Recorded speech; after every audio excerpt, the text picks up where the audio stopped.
পানির নিচে তলিয়ে যাচ্ছে ফেনী এবং লক্ষ্মীপুর ও নোয়াখালীর ভয়াবহ বন্যার দুর্ঘটনায় আবার শিকার হতে যাচ্ছে এবং সাথে রয়েছে ময়মনসিংহের কয়েকটি জেলা এবং চট্টগ্রামে আজকে সকাল থেকে প্রায় বৃষ্টি হচ্ছে। নোয়াখালীর সুবর্ণচরের কথা বলতে গেলে আজকে সকাল থেকে এই পরিমাণ বৃষ্টি হয়েছে এবং এই বৃষ্টির কারণে অলরেডি এতটুকু পানি জমা হয়েছে প্রায় বন্যার মতো হয়ে যাচ্ছে আবহাওয়া।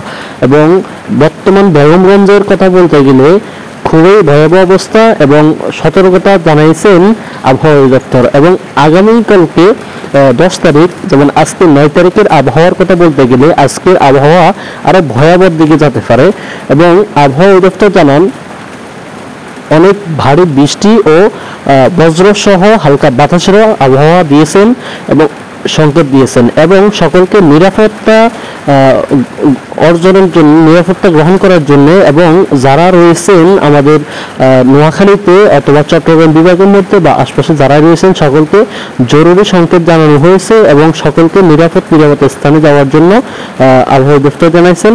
এবং যারা হচ্ছে যে আমাদের চ্যানেলে নতুন রয়েছেন সকলে চ্যানেলটি সাবস্ক্রাইব করে পাশে থাকবেন এবং আরও বিস্তারিত নোয়াখালী এবং সারা বাংলাদেশের বিভিন্ন তথ্য জানতে, খাস করে ঘূর্ণিঝড় আবহাওয়া এবং বন্যার পরিস্থিতি জানার জন্য আমাদের চ্যানেলটি সাবস্ক্রাইব করে পাশে থাকবেন। তো সর্বশেষ কথা হলো, নোয়াখালীতে 2024 সালে যে বন্যা পরিস্থিতিতে খুব ভয়াবহ একটি দুর্ঘটনা হয়েছিল এবং ফেনীতে যেভাবে একটা ভয়াবহ দুর্ঘটনা আমরা দেখতে পেয়েছিলাম বন্যা, ওটা সম্ভবত ধারণা করা যাচ্ছে যে অলরেডি ফেনীতে পানি উঠে গিয়েছে বিভিন্ন জায়গায়। তো আমরা চেষ্টা করব সকলে সতর্ক থাকবো, ভালো থাকবো এবং নিজ নিজ